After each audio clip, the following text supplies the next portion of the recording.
Nomination file कराएगा और उसके बाद इस चुनाव की अपनी जिम्मेवारी जो हम लगाएंगे उसको निभाने का काम करेगा। मैं फिर आपके माध्यम से प्रशासन को इस बात की चेतावनी देता हूँ कि वो अपनी जिम्मेवारी को समझे, जो उनकी जिम्मेवारी है उसके मुताबिक अपना काम करे, बेवजह की इस तरह की छेड़खानी ना करें, ये ठीक नहीं है। मैं इलेक्शन कमीशन को भी इन दोनों के बारे में लिखूंगा। कटिंग करिए इन्होंने हमारे उसमें टाइमिंग में, जो हमने टाइम लिख करके दिया 1 बजे तक का, उसमें कटिंग करके 11 बजे का टाइम निर्धारित कर दिया, जबकि इनको कोई अथॉरिटी नहीं है इस बात की। ये अपनी मनमर्जी से कुछ नहीं कर सकते। इसका मतलब तो कल फिर कोई कैंडिडेट कहीं वोट मांगने जाएगा, ये कह देगा इस रूट पे आप नहीं जा सकते, या कोई सभा करेंगे वो कह देगा यहाँ नहीं कर सकते सभा।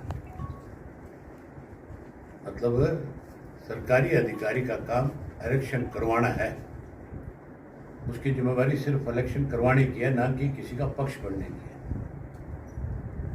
अब भाजपा बहुत बौखलाहट में है, जो 10 की 10 सीट जीतने का दावा कर रही है, उनकी हालत ऐसी है, मुझे नहीं लगता कि कोई एक भी सीट जीत पाएंगे। सरसा में तो जमानत भी नहीं बचेगी, और यही हालत इनकी कुरुक्षेत्र में भी है, वहां भी मेरे ख्याल जमानत नहीं बचेगी। बुखलाए हुए लोग हैं, इसलिए प्रशासन की मदद से इलेक्शन खराब करना चाहते हैं, लोगों पे दबाव बनाना चाहते हैं। सरपंचों को अधिकारियों के माध्यम से मुख्यमंत्री बुलाता है और उन पे प्रेशर बनाता है इस बात का कि भाई आप या तो मदद करो, नहीं करोगे तो आगे हमारी सरकार है, फिर आपको इसका खामियाजा भुगतना पड़ेगा। प्रशासन को यह सोच लेना चाहिए कि 4 महीने की सरकार है, 4 महीने के बाद सत्ता बदलेगी, भाजपा सत्ता से बाहर जाएगी। भाजपा के खिलाफ लोगों में बहुत बड़ा रोष है, गुस्सा है, बहुत बड़ी इनकी एंटी इनकम्बेंसी है। चेहरे बदलने से लोगों का मन नहीं बदल सकते आप। अब तो अक्टूबर में हर हालत में इंडियन नेशनल लोकदल पार्टी सत्ता में आ जाएगी। जो अधिकारी आज कोई ठीक से काम नहीं करेगा, फिर हम उसके खिलाफ एक्शन लेंगे। अधिकारी अपनी ज्यादा सरकार का पक्ष बढ़ने के बजाय अपनी जिम्मेवारी को समझे। मैं उम्मीद करूंगा कि आपके माध्यम से जो मैसेज मैंने यहाँ दिया है, उसके बाद उनका रवैया ठीक हो जाना चाहिए। मतलब एक अशोक तंवर का जगह जगह विरोध हो रहा है, गांव में घुसने नहीं दे रहे। अशोक तंवर का विरोध नहीं है, ये भाजपा का विरोध है, सरकार का विरोध है। सरकार ने लगातार पिछले 3 वर्षों से किसान को बहुत ज़्यादा परेशान किया है। गांव के अंदर रहने वाला जो व्यक्ति है, हर व्यक्ति खेती के साथ जुड़ा हुआ है। उसको जहाँ उसकी फसलों के दाम नहीं दिए, वहाँ उसको अपनी मांग के ऊपर जब वो दिल्ली की तरफ बढ़ना चाहते हैं, उनको रोका जाता है, उनके ऊपर मुकदमे बनाए जाते हैं, उनको बेवजह परेशान किया जाता है। अशोक तंवर नहीं, कोई भी टिकट होता है, किसी के पास भी होता है भाजपा का, उसी का विरोध होता है। अशोक तंवर का कुछ इसलिए ज़्यादा होगा कि वो जो 5 वर्ष मेंबर रहे थे, उसके बाद उनका रवैया ठीक नहीं रहा होगा। अगर लोगों के साथ आपके संबंध ठीक हो गए, सरकार का विरोध हो सकता, आपका नहीं हो सकता। आपने पार्टी कोई जा सकते हो, कोई जा सकते हो। मैं सारे हरियाणा में अकेला जाता हूँ, कोई विरोध नहीं है। बाकी बीजेपी का, जेजेपी का कोई भी आदमी कहीं जाता है, 2-3 तरीके होते हैं विरोध करने के।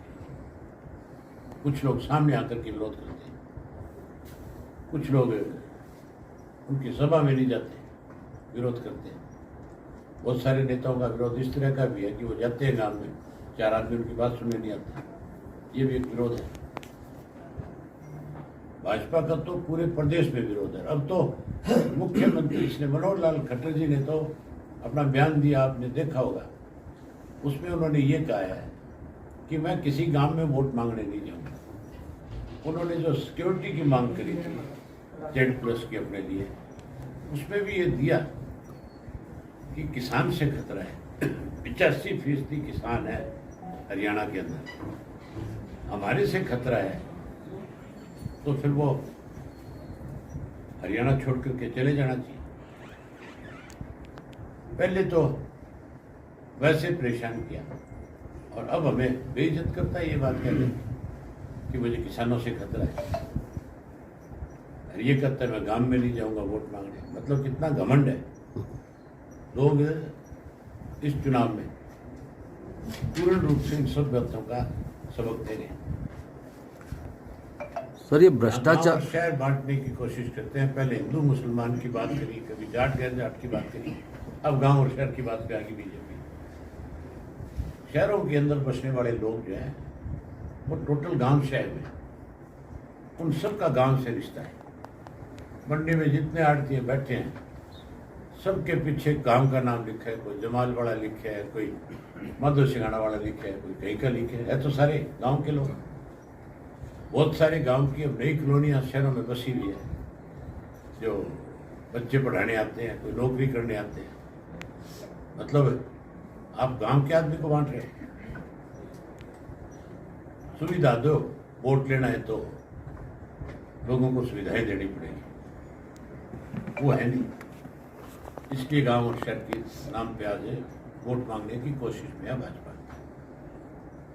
जो विधानसभा सत्र जब होता है, जब आप बहुत बड़े मतलब इनके जो भ्रष्टाचार जो काम होते हैं वो सारे उजागर करते हैं, तथ्यों से ही देते हो, तो क्या अभी तक किसी का जांच करवाई इन्होंने? किसी को कुछ निकला परिणाम से? आजकल अखबारों में चर्चा का विषय है।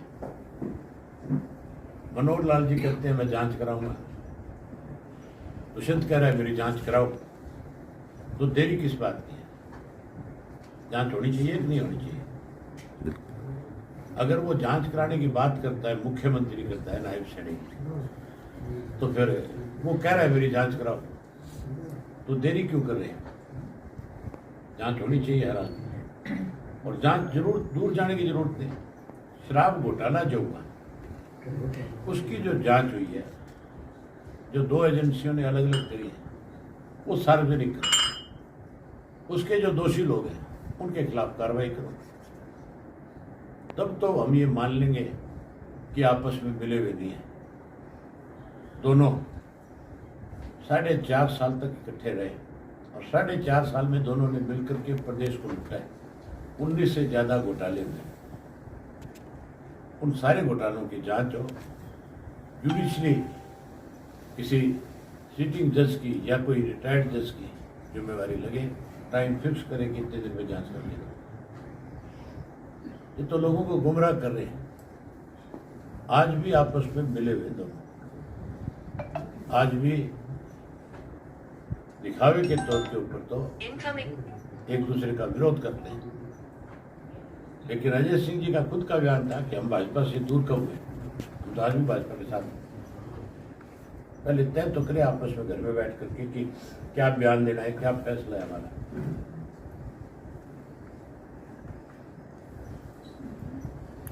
कुरुक्षेत्र के लोकसभा चुनाव मैदान में आपका निकटतम प्रतिद्वंदी कौन सा है दोनों में से? जनता तय करेगी। ये जनता का काम है।